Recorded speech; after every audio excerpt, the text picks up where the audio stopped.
नमस्कार। तमिलनाडु से मैं हूँ शिप्रा, दक्षिण भारत की मुख्य खबरों के साथ। और आज की जो मुख्य खबरें हैं वो दक्षिण भारत में काफी कॉन्सेंट्रेट हो रही हैं क्योंकि मतदान शुरू हो गया है। और यहाँ की तीन राज्यों के लिए, जिसमें से एक केंद्र शासित प्रदेश कह सकते हैं जिसको, वो है पुदुचेरी, और दूसरे तमिलनाडु और केरल। इनके यहाँ मतदान शुरू होने के साथ साथ करीब करीब 10 करोड़ वोटर्स जो हैं वो मतदान में जा रहे हैं। इसके लिए 1.5 लाख सिक्योरिटी पर्सनल्स हैं जो खाली तमिलनाडु में पहुंचे हैं। उसके अलावा बड़ी संख्या में केरल और पुडुचेरी में भी सिक्योरिटी पर्सनल लगे हुए हैं। और इन सब के बीच सुबह 7 बजे से मतदान शुरू हो गया। मैंने भी अपना वोट डाल दिया है। और जिस समय मैं तमिलनाडु के अपने वोटिंग सेंटर पे पहुंची थी, वहां पर ऑलरेडी बहुत से लोग पहुंचे हुए थे और अच्छी खासी क्यू वहां 6:45 पर ही देखी जा सकती थी। देश की मुख्य खबरों पर हम बात करें तो इसके अलावा फ्रेंच मीडिया का क्लेम कि रफाल डील में 1.1 मिलियन यूरोज का कमीशन दिया गया है, इस पर काफी हंगामा हो गया है और कांग्रेस ने मांग की है कि इसकी जांच की जानी चाहिए। दूसरी तरफ सुप्रीम कोर्ट ने कहा है कि कोल स्कैम के लिए उन्होंने 2 जजों को नियुक्त किया है जो 2014 से पेंडिंग चल रहा इस केस है, 41 केसेस है उनको ट्राई करेंगे। उसके अलावा सुप्रीम कोर्ट ने यह भी कहा है सेंटर से कि सीबीआई के डायरेक्टर को नियुक्त करने के लिए, परमानेंट डायरेक्टर नियुक्त करने के लिए मीटिंग की जानी चाहिए। साथ ही साथ महाराष्ट्र में लॉकडाउन के बाद सेंसेक्स 871 पॉइंट्स नीचे गिर गया। और दूसरी तरफ बाइजू जो डिजिटल एजुकेशन पोर्टल है, देश का सबसे बड़ा पोर्टल है, उसने आकाश एजुकेशन सर्विसेज जो लोगों को कॉम्पिटिटिव एग्जाम्स के लिए तैयार करता था, उनको $1 बिलियन के लिए अक्वायर कर लिया है।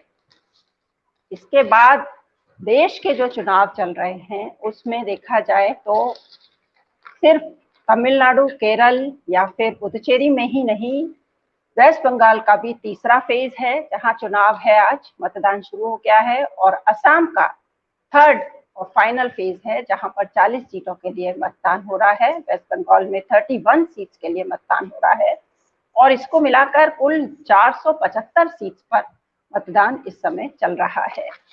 यदि हम दक्षिण के प्रदेशों की बात करें तो यहाँ पर तमिलनाडु की 234 सीट है जिस पर वोटिंग हो रही है और इसमें यह तय किया जाएगा कि क्या तीसरी बार अन्ना द्रमुक को सरकार बनाने का मौका मिलेगा।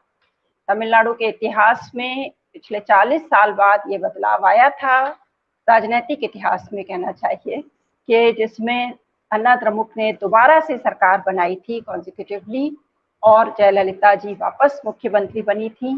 तो क्या यह और भी बड़ा ट्रेंड बनेगा, तीसरी बार सरकार बनेगी? और एक तरह से जिनको एक्सीडेंटल सीएम कहा जाता है, एडापडी जी, क्या वे वापस आ सकते हैं? हालांकि इसकी संभावनाएं जो जमीनी स्तर पर है बहुत कम दिखाई दे रही हैं। और दूसरी तरफ स्टालिन, जिनको प्रिंस इन वेटिंग बहुत सालों से माना जा रहा है, क्योंकि एक तरह से जो उनके उत्तराधिकार का दावा था वो थोड़ा दोनों भाइयों की कश्मकश उसके बीच खिंचता चला गया था, तो क्या अब उनका टाइम आ गया है? इस सब के बीच इनकम्बेंसी का क्या जोर है? क्या तमिलनाडु के लोग बदलाव के लिए परेशान हैं या चाहते हैं? शायद इन सब पे सबसे ज्यादा असर रहेगा कास्ट इक्वेशंस का, क्योंकि यदि इडापडी जी का गाउंडर समुदाय जो कोंगू नाडु रीजन में बहुत प्रबल है और जिसने 2016 के चुनावों में या उससे पहले के 2 चुनावों में एक तरह से एडीआईएम का जमकर साथ दिया था, क्या वो अब खिसकेगा? या तेवर समुदाय जो शशिकला का समुदाय है, ओपीएस डेप्यूटी चीफ मिनिस्टर का समुदाय है, क्या वे वोट काटेंगे एआईडीएमके के जिसका फायदा डीएमके को मिलेगा? ये कास्ट इक्वेशंस जो हैं वो शायद अंत में दोनों में से किसकी जीत होगी इसकी ओर ले जाएंगे। उसके अलावा कुछ और लोगों का पॉलिटिकल फ्यूचर है जो तमिलनाडु के चुनाव से जुड़ा देखा जा सकता है। जिसमें से एक हैं कमल हासन, जिनकी पार्टी मक्कल निधि मय्यम पिछले चुनाव में, लोकसभा चुनाव में पहली बार चुनाव में उतरी थी और अपेक्षाकृत रूप से कह सकते हैं उनका 5-6% वोट भी मिले थे कई स्थानों पर और ठीक ठाक प्रदर्शन था। लेकिन उसके बावजूद जो तीसरा फ्रंट बनाने की या सीएम बनने की जो कोशिशें हैं वो बहुत दूर दिखाई देती हैं। हालांकि कोयम्बटूर साउथ और कुछ और अर्बन इलाकों में उनकी काफी पहचान बनती नजर आती है। दूसरी तरफ और एक और दल है तमिल नेशनलिज्म की बात करता है, जो सीमान डायरेक्टर हैं एक्टर, उनका दल किस ओर पहुंचेगा।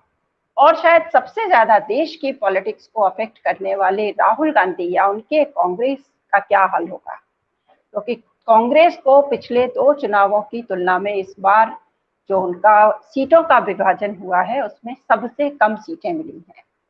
यदि 11 में वो 63 से लड़े थे और 2016 में 43 सीट से लड़े थे, तो इस बार उनके पास सिर्फ 25 सीट्स हैं। इस 25 सीट्स में उनके ऊपर ये जिम्मेदारी है, एक तरह से उनका ये टेस्ट है कि वो कम से कम 20 सीट निकालें, तभी वो आगे के चुनाव में और देश के चुनाव में या देश की पॉलिटिक्स में अपने आप को एक सही स्थान पर खड़ा देख पाएंगे। उसके अलावा यदि हम केरल की नजर डालें तो केरल में क्या एंटी इनकम्बेंसी बिल्कुल नहीं है। जिस तरह का प्रोजेक्शन हो रहा है, जिस तरह की बातें चल रही हैं कि एलडीएफ काफी स्ट्रांग दिखाई दे रही है, बहुत से लोगों को लगता है, लेकिन उसके बीच एंटी इनकम्बेंसी का होना या ना होना, दूसरी तरफ जो सबरीमलई का मामला था जिसमें परंपरा और उसके अगेंस्ट प्रोग्रेसिव सोच, इसके लिए जिसमें परंपरा के साथ भारतीय जनता पार्टी और कुछ हद तक कांग्रेस, जिन्होंने कुछ समय तक अपना स्टैंड पूरी तरह क्लियर नहीं किया था, वो खड़े दिखाई देते हैं, और दूसरी तरफ प्रोग्रेसिव या सुप्रीम कोर्ट के साथ खड़े हुए थे एलडीएफ की सरकार, उनका क्या होगा।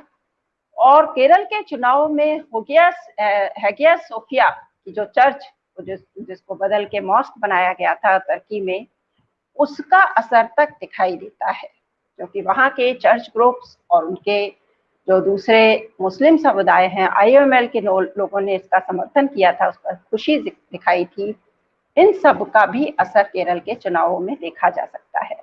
और साथ ही साथ सेंट्रल केरल के क्रिश्चियंस क्या एक मुश्त होकर यूडीएफ की तरफ जाएंगे, जो उनका एक ट्रेडिशनल वोट बैंक माना जाता है, या उसमें कोई बदलाव आएगा। इन सब चीजों पे शायद आज का चुनाव डिपेंड करेगा। उसके अलावा केरल में वही बात है कि केरल में वायनाड से राहुल गांधी जी खड़े हुए हैं और जीते थे पिछली बार एमपी का चुनाव, और एक तरह से उन्होंने उसको पिछले 4-5 सालों में अपना सेकंड होम बना रखा है। तो वहां से उनकी यदि हार होती है, मालाबार रीजन में यदि उनका अच्छा वर्चस्व नहीं दिखा देता है, तो क्या वे देश के दूसरे स्थानों पर अपने पॉलिटिक्स को बढ़त हासिल कर पाएंगे, ये भी एक बड़ा सवाल है जो उठ रहा है। पुदुचेरी की पॉलिटिक्स, केरल में यदि 2.75 करोड़ वोटर्स हैं और तमिलनाडु में 6.28 करोड़ वोटर्स हैं। तमिलनाडु में महिलाओं की संख्या पुरुषों से ज्यादा है, लेकिन पुदुचेरी में सिर्फ 10 लाख वोटर्स हैं। मतलब यदि हम देखें तो उसमें एक किसी भी बड़े शहर में 20 से ज्यादा वोटर्स दिखाई देते हैं, और इनके पुदुचेरी के चुनाव पर टीएन इफेक्ट खासा दिखाई देता है। इस बार के चुनाव, क्योंकि सरकार चुनाव से तुरंत 10 दिन पहले गिरी थी और सरकार गिराने के लिए एक तरह से एनडीए को रिस्पॉन्सिबल माना गया था, और ये चुनाव एनडीए के लिए बहुत इंपॉर्टेंट माना जा सकता है, क्योंकि 2016 के चुनाव में यदि एनडीए को 19,000 वोट मिले थे, इस बार यह भी प्रोजेक्ट हो रहा है कि शायद वे अपनी गवर्नमेंट बना पाएंगे। हालांकि 2 लोग जो एनडीए के अपने घटक में शामिल हैं, वे दोनों ही, उनमें से एक हैं ओम नमः शिवाय, जो कांग्रेस छोड़कर एनडीए में शामिल हुए थे, भारतीय जनता पार्टी में शामिल हुए थे, और एक तरह से कांग्रेस की सरकार गिरने में इंस्ट्रूमेंटल थे, वे इसके हिस्सा हैं, इसमें दावेदार हैं। और दूसरे हैं रंगास्वामी जी, जो ऑल इंडिया नेशनल एनआरसी के लीडर हैं। तो इस सब के बीच आज चुनाव जारी है और जो लोग इतने दिनों से मेहनत कर रहे थे और चुनाव प्रचार और दूसरे कामों में लगे हुए थे, उनके लिए शायद अब रेस्ट करने, साथ ही साथ जर्नलिस्ट के लिए भी अब रेस्ट करने का कुछ समय जरूर आ गया है।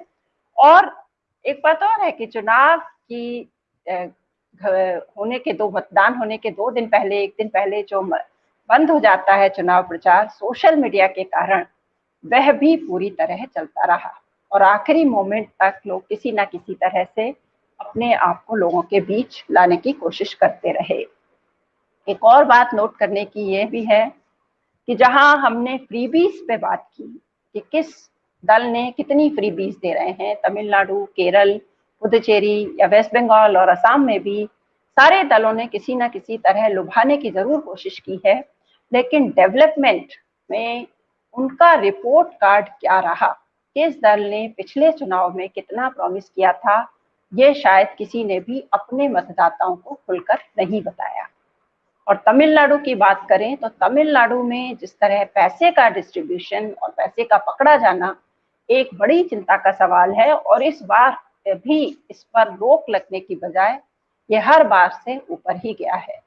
कुल मिलाकर 433 करोड़ रुपया अभी तक रुपए या उससे दूसरी चीजें पकड़ी गई हैं, और कल परसों से ये बात बहुत जोरों से चल रही है कि कहाँ किसको कितने पैसे मिले।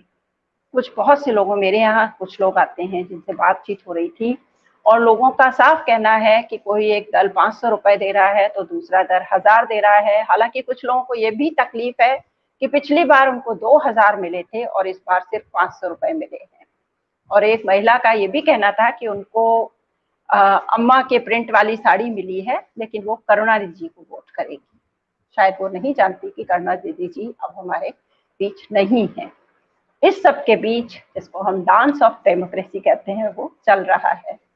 नॉन पॉलिटिकल खबर पर हम बात करें तो तमिलनाडु के इंजीनियरिंग कॉलेजेस और एमबीए कॉलेजेस के ऊपर काफी संकट चल रहा है। पिछले 2-3 सालों से हर बार ये सुनाई देता है कि कुछ कॉलेजेस बंद हुए हैं। तो ये एक रिपोर्ट आई है जिसमें कहा गया है कि पिछले 3 सालों में करीब करीब 109 कॉलेज जो हैं वो बंद हो चुके हैं, और 2 लाख इंजीनियरिंग ग्रेजुएट्स तमिलनाडु से हर साल निकलते हैं। और इस तरह से देखा जा रहा है कि डिमांड से ज्यादा सप्लाई होना एक सबसे बड़ा कारण है, और लोगों को इंजीनियरिंग करने के बाद एक तो उनकी क्वालिटी इतनी अच्छी नहीं होती कि उनको जॉब मिल सके, और उस लेवल के जॉब्स नहीं होते।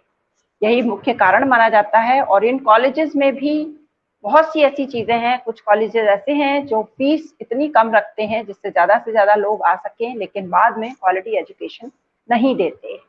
अब इस पर बातचीत चल रही है कि इसको, किस समस्या को किस तरह से रोका जाए, क्योंकि बहुत से कॉलेजेस इंजीनियरिंग कॉलेज बंद करके अब वे आर्ट्स कॉलेज खोलना चाहते हैं, ह्यूमैनिटीज की एजुकेशन देना चाहते हैं, या सीबीएसई स्कूल चलाना चाहते हैं जहां पर अपेक्षाकृत रूप से ज्यादा फीस ली जा सकती है। क्योंकि इन कॉलेजेस में 50,000 इंजीनियरिंग की फीस हुआ करती थी, जो बाकी जगहों की तुलना में काफी कम है। लेकिन कुछ लोगों का ये भी कहना है, एक्सपर्ट्स का मानना है कि 50,000 सालाना फीस में इंजीनियरिंग की पढ़ाई करवा पाना बहुत मुश्किल है। दूसरी तरफ कर्नाटक से खबर है कि वहां के मुख्यमंत्री वीएस येदियुरप्पा को सुप्रीम कोर्ट से काफी राहत मिली है, जहां सुप्रीम कोर्ट ने जो भ्रष्टाचार मामला था जिसमें एक लैंड के डी नोटिफिकेशन केस के बारे में सुप्रीम कोर्ट ने उनके ऊपर मुकदमा चलाए जाने पर रोक लगा दी है। यह 2011 का मामला है जिसमें देवनहल्ली के पास में 26 एकड़ जमीन थी जो लो इनकम ग्रुप को देना था, जिसमें हाउसिंग प्रोजेक्ट बनाकर, लेकिन बाद में उस लैंड को डी नोटिफाई कर दिया गया। और ये जो कंपनी है ए पाशा, इनके ओनर हैं, उन्होंने मुख्यमंत्री जी के खिलाफ ये केस फाइल किया था। हालांकि मुख्यमंत्री और दूसरे लोगों ने कहा था कि यह गलत है, इस पर केस उनके खिलाफ नहीं फाइल किया जा सकता। अब उनको सुप्रीम कोर्ट से इस मामले में कुछ राहत मिली है। दूसरी तरफ आखिरी खबरों में कुछ इंटरेस्टिंग टेक्स हैं, जिसमें एक खबर फ्लोट हो रही है कि रजनीकांत जी 2 पत्ती यानी कि एडीआईएमके का पोस्टर लेकर खड़े हुए हैं, और उसमें लिखा कुछ नहीं है, लेकिन बहुत से लोग ये भी दावा कर रहे हैं, कल रात की ये पिक्चर फ्लोट हो रही है कि यह शायद फेक न्यूज भी हो सकती है, क्योंकि यदि रजनीकांत को आना था पॉलिटिक्स में या किसी दल को सपोर्ट करना था तो वो शायद समय रहते करते। फेक न्यूज की बात करें तो भारतीय जनता पार्टी ने ये क्लेम किया है कि उनका जो पोस्टर योगी जी के आने पर बना दिख रहा था, जिसमें लिखा गया था तमिलनाडु के लिए दक्षिण प्रदेश का नाम लिखा था, वह फेक न्यूज था। हालांकि योगी जी का एक फेक न्यूज वीडियो कल बहुत जोर से वायरल हो रहा था, जिसमें उन्होंने एक ANI के रिपोर्टर के बारे में कुछ शब्द कहे थे, लेकिन इस पोस्टर के बारे में भारतीय जनता पार्टी ने यह क्लेम किया है कि उसमें कोई भी सच्चाई नहीं है और उन्होंने तमिलनाडु को दक्षिण प्रदेश नहीं कहा था। दूसरी तरफ अभिनेता विजय जब आज सुबह वोट देने गए तो वो लाल और काली रंग की साइकिल पर गए थे। तो अब लोगों को मानना है कि वो पेट्रोल के बढ़ते दामों के खिलाफ जो DMK का सिंबल है, उगता सूरज लाल और काला, उसको सपोर्ट करते हुए लाल और काली साइकिल पर गए थे। एक और इंटरेस्टिंग चीज है कि तूतकुड़ी एक जगह है जहां पर एक इंडिपेंडेंट प्रत्याशी हैं जिनका नाम है कलाइंगर जयललिता। मतलब दोनों बड़े दलों के जो दोनों बड़े नेता थे उनके अपने नाम में शामिल हैं। कलाइंगर करुणानिधि जी को कहा जाता था और जयललिता हम सभी जानते हैं। उसके अलावा आज के चुनाव की शायद सबसे इंटरेस्टिंग बात यह है कि जयललिता की पूर्व साथी शशिकला जी का नाम वोटर लिस्ट में नहीं है और उसके साथ साथ 18 और लोग जो उनके साथ रहा करते थे जयललिता के घर में, उनके नाम भी वोटर लिस्ट में नहीं पाए गए हैं। उसके अलावा ADIMK ने कहा था कि स्टालिन की सीट और उदयनिधि की सीट, इन सब के चुनाव कैंसिल किए जाने चाहिए। हालांकि EC ने उनकी बात नहीं मानी है क्योंकि इन पर बहुत बड़े पैमाने पर पैसा बांटा गया है। इन सब के बीच आज के लिए इतना ही। धन्यवाद, नमस्कार।